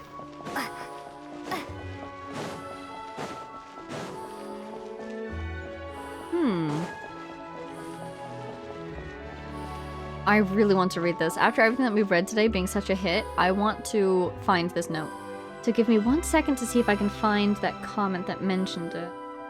Okay, so I think the note I was looking for is indeed that one over there, which we read a little while back. But while I was looking for that note, there were a bunch of other interesting things that popped up. So first of all, I want to read the archive description for the Hydrotulpa. Should be in here, no? Aha! Aha! Kaya! That's fantastic. Usually it's our brother, but since they wanted to show us Cryo. Kaya. Wow. Oh, you are like Scylla. With the shimmery sort of pattern. That's pretty cool. Alright. A humanoid monster formed from the agglomeration of water. Countless wheels dissolved in the water, which, like the universe, was full of souls that wished to be born. Are the newborn hydrotulpas from the former or the latter? They're not as different as we'd like to think anyway. The sun can't distinguish them, and neither can time, the surging tides, or even the darkness that permeates everything. Curious. So I feel like this is 1, 2, 3, 4. These little mentions here at the end, I feel like they parallel the gods and or the shades. Can't distinguish them. Curious. Wheels dissolved into the water. Are they from the former or from the latter? The former being the water or the universe? I'm not entirely sure which is the former and which is the latter it's referring to here. Yeah, I think it's water and universe. Yeah, very interesting indeed. I feel like this is suggesting almost that there's not much of a difference actually between people who were born in this world and people who were born outside of it. The universe versus the water being Teyvat and the universe being people from beyond the ocean. Fascinating. That's pretty cool. Apparently that one changes a couple times. I might just have to look up the other iterations to see how it changes. We have some time left. We could read some more stuff. Let's see. Okay, yeah, we've got some time left. So I know we haven't yet read the, that other artifact set and the new one that we just got. I don't think I have enough pieces for that new one. But let's see if I can read the other artifact set. Not being very specific here, but we've read Golden Troop. This is the new set that I've started to get. Wow, apparently... No, these guys. Yes? Yeah, these guys. I don't have enough for them. This one I have. Ooh. Ooh, this one looks really interesting. I feel like this is going to be connected to Narcissenkreuz. Because Witch in stories? But then I also have this one, Days Past. And I have Merechosa Hunter. Now, I read Golden Troop. Let's start with Merechosa because it's of the oldest set, and I haven't read it yet, I don't think. So, Hunter's Brooch, an ancient emblem that was once awarded to those who had made exceptional contributions in battle. This emblem was specially designed and given to those who had, in the past, performed feats of arms in Fontaine's defense. Insignias of this sort were largely symbols of glory. But some awardees would conceal them or consign them to the water. Pursue the phantoms in the dark, expel them all, and hunt them down. Such is the origin of the name Merechosa Hunter. Credited to one Cassiodor, who would later be elevated to the revered title of Golden Hunter, but who saw the name as a humiliation. Oh, and we just got to see him put that name to rest. Oh, I'm so happy for him. Yet, heretics and demons are rare, but people who are driven to become heretics and demons are legion. Today, Merechosa Phantom is more focused on investigating criminal activity than battle, and it has absorbed into its ranks a large number of Melusines, members of a young race. This emblem once belonged to Merechosa Hunter, who took part in and directed the Siege of Poisson. Due to this event, he left the ranks of the Merechosa and planned to live out the rest of his days, content with the contents of his cup. He does not sound very happy. It was not until an old friend requested that he, against his will, try living with others again, that he tried to create a world free of dark phantoms for his son and daughter. At the end, that which welcomed him was a peaceful ocean, one which removed all barriers and estrangements. Yikes. On one hand, that could be a peaceful death, you're saying, or he got dissolved. Huh. Except I don't think that would be a peaceful ocean in that case. Oh, wait a sec. We have to read the little blurb. Masterpiece's Overture. A portable tool used to adjust the torque on some old-school clockwork machine. It has since lost its practical value. A small tool used to adjust clockwork torque. Can be used on all manner of clockwork motors. These would become outdated with the arrival of Elaine Guillotine's new model clockwork mecha, which have themselves ceased to be new following several hundred of years of further testing. Now, regarding Alain Guillotin, whom we have heard surprisingly little about. Before he joined, then left the Marechaussee Phantom, before finally setting up the Research Institute of Kinetic Energy Engineering, Guillotin organized research into energy at the now ruined Institute of Natural Philosophy. It is said that he, throughout his life, was very close to no one but his younger sister, who also served in the Marechaussee. There are many legends concerning him. One of them is as follows. It is said that he was able to create a thinking machine during his time at the Institute, and used this machine to aid his sister in her work at the Marechaussee. These statements largely come from previous colleagues of his, most of whom died fighting Elinas. And since there was no physical evidence of it, it has never entered official record. Once, when asked about this, he commented, "It's a great shame. There's nothing to be said." He never again responded to any questions or inquiries relating to the matter. That's Seymour, isn't it? Another goes as such. In his old age, he retired from the Fontaine Research Institute to his workshop, and he would see no one. The research he undertook in his final years was never published. And after the matter, the only sites that could be found in his personal workshop were signs that something had been built. In the latter years, these legends would function similarly to that work of Coppelius's that could not be performed to completion, stoking imaginations, granting inspiration, and driving ever greater efforts. Is that the thing that the bulletin board in Novelette's story quest hinted at? The new machine he was building? Moment of judgment. A standard pocket watch, its accuracy not particularly high. This pocket watch was once given to the enforcers of Fontaine's justice. It is not a particularly accurate watch, but it can be used as a badge while on duty, and was once nigh universally recognized across Fontaine. The news of the great magician Parsifal requesting a trial by combat spread via the newspapers. And this demand, alongside her unexpected transgression, caused quite the furor in the court of Fontaine. The court's agreement and person of choice caused yet a greater uproar. Champion duelist Marfisa was selected as the prosecution's representative in the duel. Would Marfisa's origin disrupt either her judgment or performance during the duel? What of her past connection to Parsifal? And, most commonly understood, which of them was the stronger fighter? Such were the questions people reveled in discussing. Carl Ingold? Hi! A journalist? Sure, who once knew Parsifal, had since retired, and had resolved to never again take up such work, taking instead the company of explorers and their wilds, their wrecks, and their ruins. But perhaps out of professional pride or an old memory, he had always treasured the pictures he took as a journalist. Years later, when answering an invitation to meet old friends, sent by the vice director of the Nartsitzenkoorts Institute, upon looking upon the faces on the other side of the shutters as he took a group picture of the then members of the Nartsitzenkoorts Institute, he thought of how he had once passed back and forth between Poisson and the court of Fontaine many times with such hope in his heart. Those several months passed like a dream. Some would consider that too long, and others too short.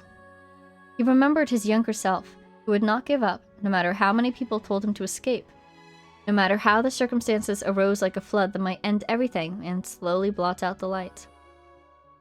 He remembered the many smiles he saw through the viewfinder, all their fanciful thoughts concerning the future he had heard, and, afterward, the cries, sounds of fracturing, and metallic clashes that sounded faintly but from beyond the stone floor. And as he recalled the girl who used a trick to forcibly shift herself to a dark, safe cavern, only then did the regret of not having recorded her final battle engulf his vision. Fascinating! Now, up here, we had this in quotes. Parsifal in quotes. I guess because I just did, Passiv's quest, I feel like this is an anagram for something. Parsifal.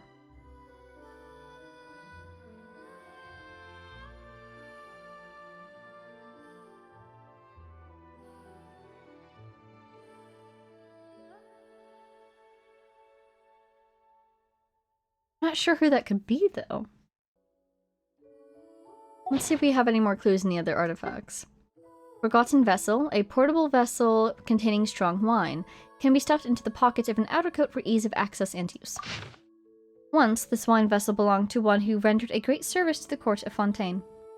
Those who find themselves doing certain work, unless they be born ruthless and cruel, will eventually walk down the path to total collapse should they go without the elixir within. This belonged to the one who had to do what had to be done for Fontaine's peace. It was only many years after he retired due to injury, during his final investigation, that he realized no wonderland lay in welcome down the rabbit hole, only the maelstrom. Memories arose like bubbles from a ruptured diving mask. He thought of his youth, of the games he would play with Dwight, Basil, and Carl. Dwight? In those days, he always played the hero, and Carl would be the Jabberwock, the evil dragon. He thought of the embrace of the director, so dear and familiar, and he felt so similarly in this moment. He recalled the countless faces warped by hate and the crimson flames of Poisson. And then he recalled that he, too, had sent innocent children to the Knights of St. Croix Institute. Is this the guy who adopted Elaine and Anne? Oh, maybe. In the end, what came clearest to him was what he had felt upon meeting his son and daughter. It was like seeing light at the end of a long tunnel, like seeing himself before he had worn the mask. But like clinging to a spider's thread futilely in the dark pits of hell, my dear Elaine, my dear Mary Ann, I was never close to you. And even at the end, I do not know how I could be a father to you. But still, I do not wish to lose those memories of watching the two of you growing up. When he awoke from his stupor, all glories, all shame, all love and obsession, they had been dissolved in the waters. Ooh. Yikes. So he was we know he was part of the Marechaussee Phantom. Or he was a hunter, at least. I see. Didn't seem to have left a good impact on his mental health. Veteran's visage. Oh my god, the monocle and the little mustache. An old mask that can, to some point, stand in for a face marred by wounds. Its design can vary based on the wounded areas and the user's gender. This mask was given to one whose face was wounded in service to the court of Fontaine. It is a replacement for an appalling visage, the glory, or perhaps the shame, of an old soldier. Yet, even though the scars can be covered, the wounds laid on one's heart will not disappear. If I do not return, I leave those two kids to you, his friend said to him, she with whom he had grown up, and served the court of Fontaine together. I've stopped asking you to fight alongside me, she wanted to say. But today, the tacit understanding between them was a blank span of years. So long as they didn't discuss it, it was almost as if the Poisson Institute had never happened. The Institute might be drowned for certain this time, and things won't be safe without myself and the director. And so it might be better to entrust the children to trustworthy people like yourself and Ingold. His friend explained, seeing the look he was giving her, mute beneath that mask. When I return in triumph, let's invite Lasker and Ingold for a get-together. I'll cook this time, and I'll show you lot my skills. Seeing the suspicion in his eyes, she added this on in a huff. Hey, I've picked up baking these last few years. Children love it. Well, guess it's goodbye, Guillotine. My dear Emmanuel. Hope everything goes smoothly on your end. Don't get yourself in trouble now. I do hope that those brats haven't wrecked my Sfoncien just yet. He had no love of children. Indeed, he wished to have no dealings with anyone. For all seeing people did was remind him that they, too, had red blood flowing within them. But since his old friend was asking this of him, he would help watch over them for now. He'd just throw the hot potato back at Basil when she returned. I don't think she did. Spontian we know to be Basil's ship name, I believe. But I don't think she did. So then he adopts the kids. His own trauma from the horrible things that he saw and did prevented him from really being present in their lives, and he regretted that. A little bit too late, though. Goodness. Why is Fontaine like this? Percival and Marfisa. Who are these people? Why are their names so similar? I really feel like They must be connected to the Narcissan Quartz somehow, because the rest of these artifacts are. Yeah, and Carl wants new Parsifal. Who's Parsifal? Curious. Wow. That's rough. But is really cool to see the connection all the way from Remuria to the Narcissan Quartz Institute. To the Marischwazing Hunters and all. Interesting. A lot happened back then. The Siege of Poisson. I feel like we've heard of that before. But I am trying to remember why that happened. Poisson's history, what is it? Wish I could review that. There's so many pieces, there's so much to memorize. But I love reading these stories, and they always have such interesting connections. Alright, I don't know if we can really squeeze anything else in here. The only other thing I do want to do is I want to go back to... I suppose it's over here. The ruins here. We've got a couple more... Oh, hey, a teleporter. Let's get that random teleporter. We have a couple more oculi to pick up. And then you guys have informed me that there is like a hidden objective or something. I need to find all the different looking glasses and go through them. I would love to do that, but I don't know if I can do that in approximately 12-ish minutes. Hi, guys. Oh. Hi, Henry. Is that story quest or world quest I haven't done yet? Because I don't know where the looking glasses I have done already are. I don't know how many I'm looking for either. I also don't know where I'm going. I think I need to be... Oh dear! On the other side. Don't follow the path is a lie. Speaking of Poisson though. Hey, is this the place with the Sealies? No, it's not. Behind the mountain. Let's go get this teleporter at least. That's a productive use of our time. I mean, that was such an interesting experience with Remuria. I feel like it really has a lot of parallels with, what would you call it? King Deshret's civilization. And it was curious that, you know, with King Deshret's civilization, everyone was just gone. Except for the Golden Dream. Is that what it was called? I think I'm mixing up two terms, because there's the Golden Sands. And then there was his dream, you know? And the dream was clearly still active, because we almost got absorbed into it. And it was just like what,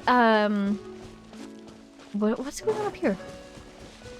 The hilly trolls are in No. It was just like what, whatever his name was talking about. Just now. With sort of all the wills combining into one consciousness. So you see that there are very clearly parallels between these two ancient civilizations and what they were trying to do and how they tried to do it. And so the fact that this one was still very much active very much makes me feel that King Deshret's is still active as well. I swear, if that man is still alive. Because maybe he separated his consciousness from his body, you know? I do feel like... Phantasmagoria. Ah! Yikes. I do feel like, King Deshret's body was taken by Apep. But I do recall that that was just a theory that I had, and I don't recall where I got the evidence for that. Which makes me, oops, willing to admit that that is definitely not my strongest theory. I don't know where the evidence of that came from, where I got that idea. No, no, no, no. Oh, goodness me. I thought I was well out of range of that. But yes, basically, King Deshret, could his mind still be alive? That would be very interesting. And then that makes me think about Remus. Because if Boethius, that was his name, if his mind was still alive, I feel like Remus's could be too. Though Remus did try to deliberately sacrifice himself. Maybe it's less likely? I don't know. I just love how they do these ancient histories and these ancient world quests and how they're kind of all connected. Can I free you guys? Hey guys. I tried to free you.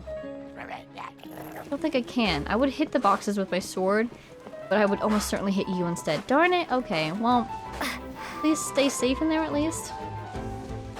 Maybe another Fortuitous will come along and see that their other operative was killed and be like, oh dear. Guess this plan is a bust and free you. I chose the very wrong direction to come from, didn't I? Darn it. Try to go over here a little bit. Jaunty music fading out. Yeah, I'm glad that Cassidor was able to find peace. I hope that we've seen the last of Phobos, because that thing definitely got corrupted. And I'm assuming that since we kind of ushered all the souls on, even if it's still running, it won't be nearly as strong as it was before. Because it doesn't have the souls that were simultaneously kind of composing it, pun intended, and giving it power. Are you breakable? No, you just have interesting light patterns on you.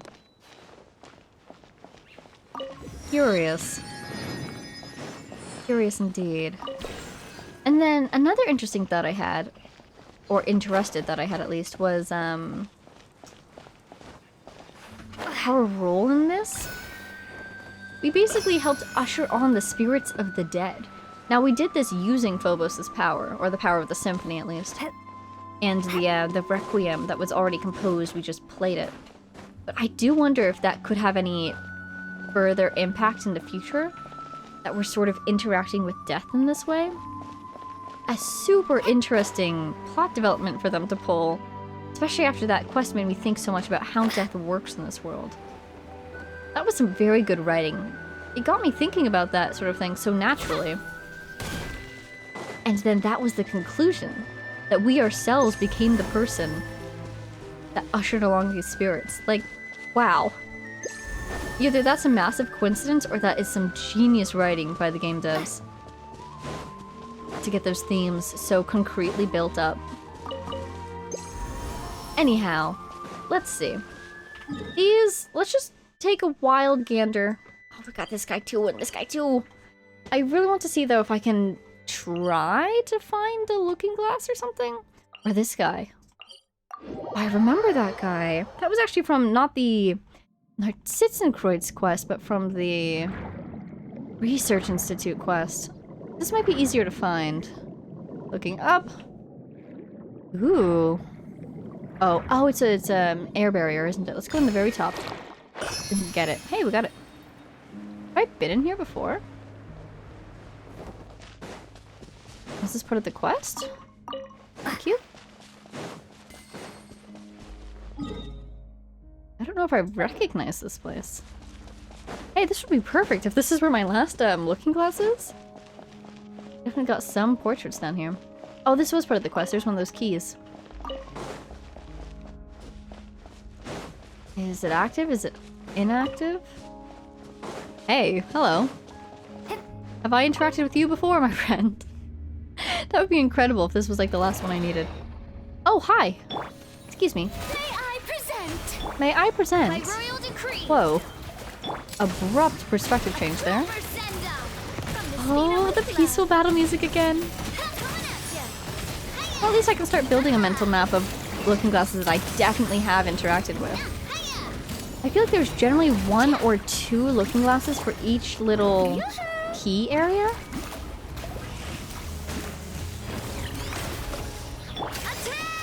So this is one here?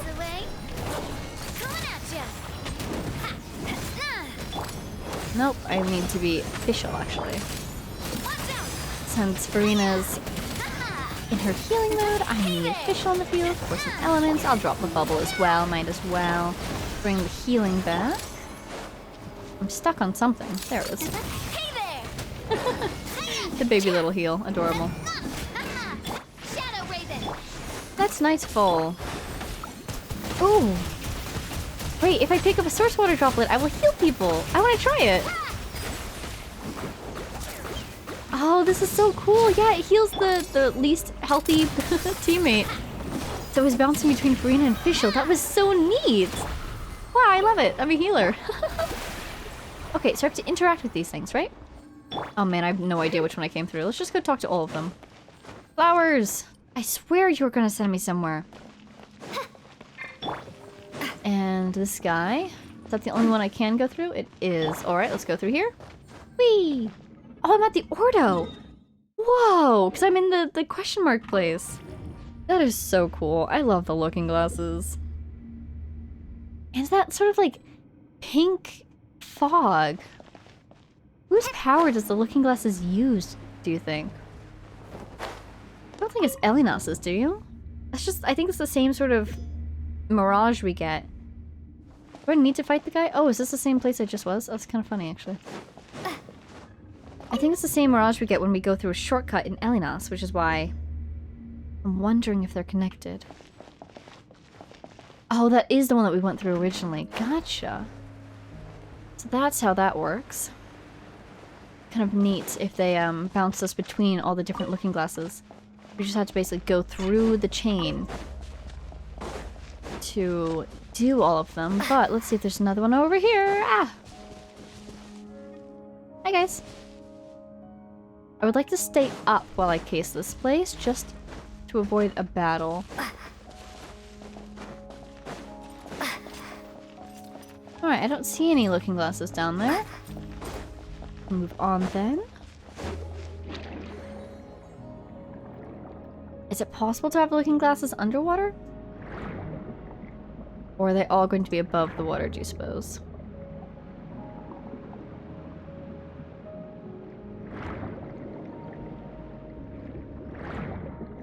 I wonder if I can get over there again.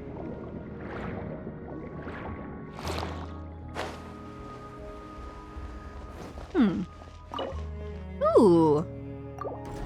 That's promising. Gates I haven't been through, apparently. I could go this way. Which I might do later. Or I can go this way. Same place. Okay. This is completed, right? That's why you're all dormant, because the water's already made its circuit. How fascinating that I somehow came through here earlier without having that key, apparently. Ooh, what was that? What was that? Oh, just an investigate. Whoa! Hello! Don't mind if I do. Is this an answer from this world? Thank you kindly. What's in here? Another shortcut. I'm trying to check every single little doorway. Just in case there's another thing. Oh, and I can't go this way. Oh, funny. Alright, I think we've gone through this entire place then. So, just the one looking glass in this area?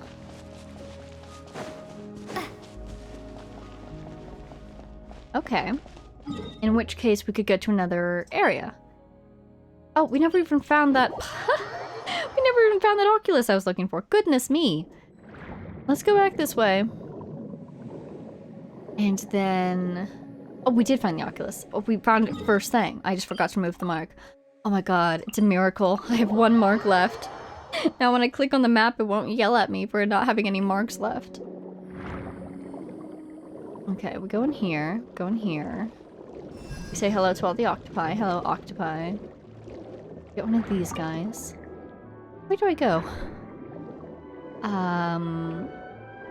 This is a way. Isn't this kind of, Curves area? Oh, it is. Oh, that's so sad. Okay, so let's not go into Curves story quest area. Because we see from the map, it'll just spit us out on the other side and we won't even go through that Oculus that I haven't found yet. Some more stamina. Thank you.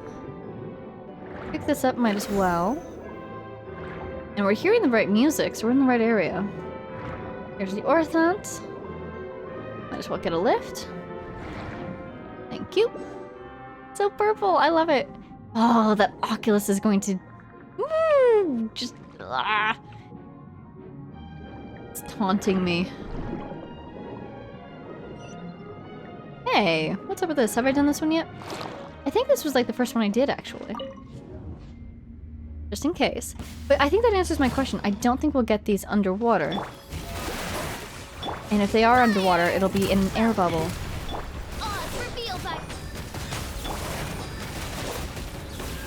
Wow, nothing is happening. Even though I was pressing my skill. I was just standing there. Sometimes you really just stand there and do nothing. And that's okay. Hehehe, be healed, my friends. By royal decree. Or maybe not. I tried. There we go. Okay. That went pretty smoothly. So interact with everything. Flowers. No. The way that I came? Yes. And that is, I do believe, the way I need to get back. And this is closed to me. Okay. Perfect. Looking glass. And now I am... It's like across the hall. I'm looking at where I was, aren't I? Do I need to pick up octopus again? I do. Okay. So, but there was that one. I remember there was one like next to... Oh, that's the ceiling. There's that guy. There's that room. And there's a room over there.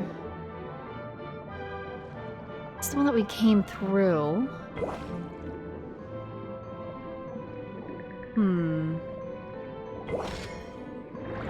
I want to go this way just to see what's over here.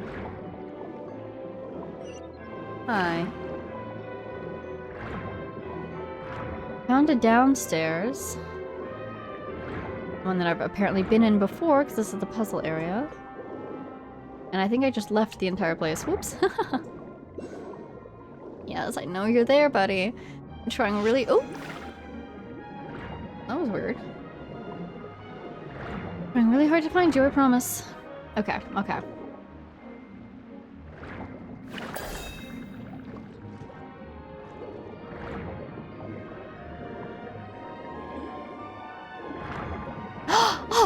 I found it! Oh my goodness. I swear I went into that room like multiple times before trying to find it. I thought it would be above, I thought it would be below. I did not think it would be behind. That was such a small little room, I thought I would have seen it. But of course it was right there. Okay, so we did one in this area. One in the other area. Maybe one over here? Is this one of the other ruins?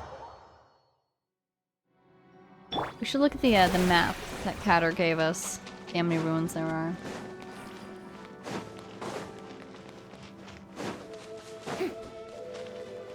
Oh, this was like the first one we did, isn't it? There's the looking glass up there, and here's the, I think, the looking glass that matches with it.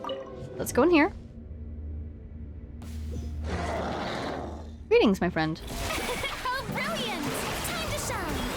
Attack! Odds revealed! Attack coming at you! Nice going, Navia. This is an Electro guy, isn't it? Okay, great. Let's keep that Electro up.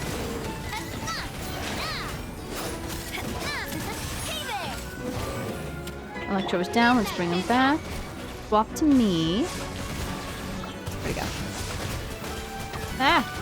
Stop moving around so much. Go! Heal up a little bit. Lovely. Okay, official. And you're back. Wonderful. Perfect timing. The show begins! Go ahead and do that this time. The HP drains so quickly with the combination of Farina plus the poison. This guy electrocharged if we can. Where are you, buddy? There you are. Oh, yikes. I'm a little close to death. Not ideal. Alright, that guy's going. So I'm gonna heal. Heal a little bit more. Okay. So, this is the way we came. Flowers. They're always watching. The way we go.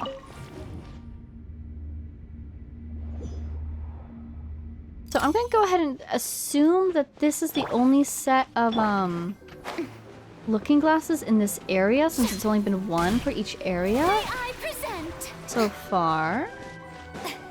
And then if it's not, ooh, Oculus though. I'm gonna say if it's not, we could always come back to this one, knowing that we let it go pretty easily. That way?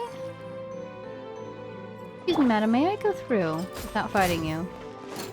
Ooh. Can't activate that thing. Do I have to fight her to activate it? That's unfortunate. Alright. Fought this lady. So we can activate this. I think that'll just take us back up. You. Oh, goodness.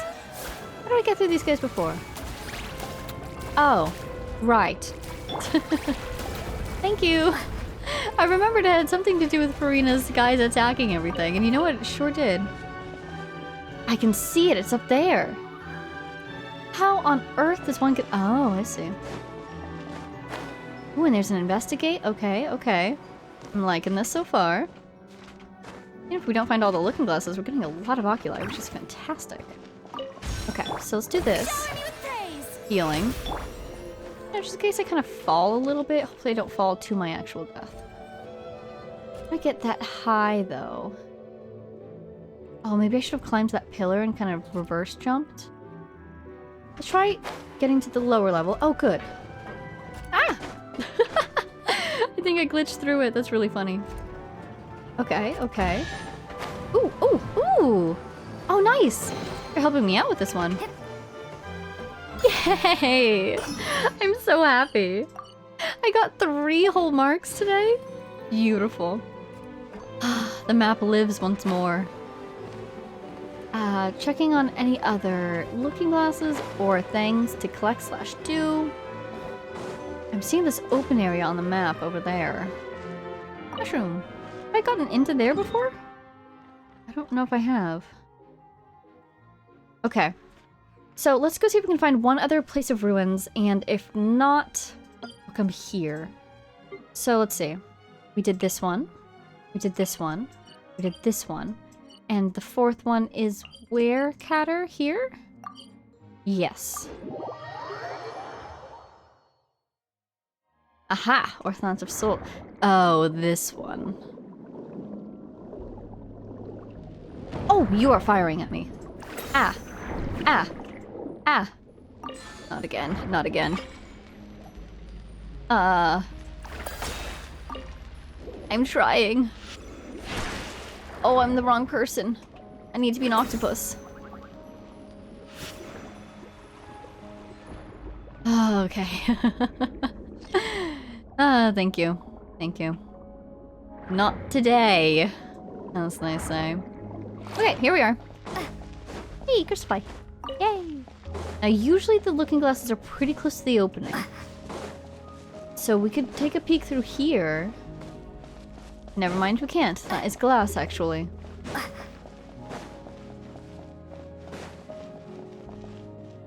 Hello.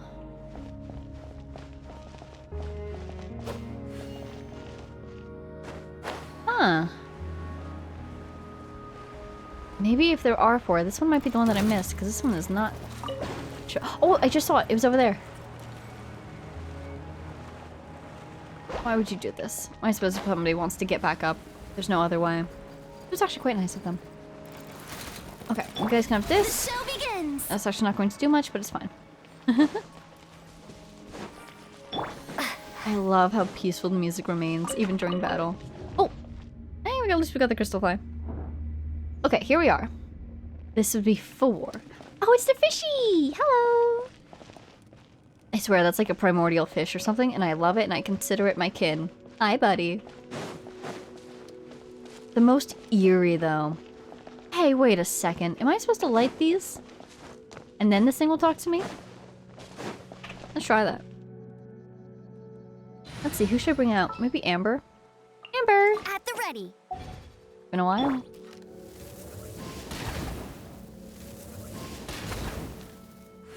Oh! Oh! Oh my god. It actually did something. Oh no, my fish! Aw. I loved that fish. I'm sad to see it leave. The Spina's on the case. So I could go this way, I'm assuming. Looking glass. Oh, look at the books! It's like in Konomiya. Oh, I can't do something. Okay. Well, maybe I have to interact with this. Okay. Now we're back here. And now what? Do I need to go to Elinas? Let's try going to Elinas. Aren't there some looking glasses on Elinas too? I know that there's the shortcuts. Oh, hello. Hi! But I could have sworn, didn't we see at least one over here? Because they had to tell us how they worked. Okay, well, maybe that's enough looking glassing for now? This is so cute. You can see the little shortcuts. So that can tell us where to find the shortcuts. I remember that. How mysterious. Okay, well, we completed our tour in the... what's it called? The Sea. Sea of Bygone Eras. We freed all those souls, which I'm actually quite happy about. And we had a couple interesting thoughts there at the end. And we're started on this looking glass thing. I will maybe see if there are more in Elinas, and then we can go from there, perhaps, on that. But it feels like our world quests in Fontaine are kind of coming to a close. I'm not sure if there's any major ones left. Oh, you know what? I can check my thing. It'll tell me. It's Chenyu Vale. Ooh. So either there aren't any major ones left. What is this? Oh, Pari. Oh, yikes. Go do that. Either there aren't any major ones left, or I haven't picked them up. So, very curious. But in any case, that'll be all for today. I love reading things. I love when reading things rewards you with beautiful, delicious lore. And this whole World Quest series, particularly between Narcissus and Kreutz and the Remuria storyline, and all the connections between them, it really gives us a lot to chew on. And I am delighted. This is exactly the sort of thing that I was expecting to happen in Fontaine, just based on where we are in the grand scheme of the story. This is wonderful, and I'm enjoying it very much. I do feel like there's more out there for Elaine that I have not yet uncovered. Maybe I should go check in with the Fontaine Research Institute or something, because what was that second machine he was building? I'm not entirely sure. I might have heard about it all. Oh my god! This thing isn't... Is that the tutorials button? No. Oh, it's the elemental sight button, isn't it? It's an eye. I just realized eyes are becoming a very important theme in this story, aren't they? And I just realized that we have one watching us constantly. And also that the symbol associated with elemental sight, so I suppose you could say with the elements, is an eye. Man, the thing with the moon being an eye, and then the eyes that are on Arlecchino's outfit, they look so much like the eyes that are in the domains, which looks like the eyes that are on the seal of chemical marriage, which is literally right behind me. What is it with eyes? I really feel like we're being watched. Except I do believe Celestia is asleep. So someone or something is or was watching. And it's a little spooky and I kind of love it. But anyways, that'll be all for now. Thank you all so much for watching. I hope you enjoyed. If you have any thoughts that you'd like to add that fit with where we are in time, I'd love to hear them. Could be fun to chat about, maybe. I'm sure there's a bunch of things that I missed, but again, it's a lot of information to take in all at once. And for now, yes, we are done here. Signing off.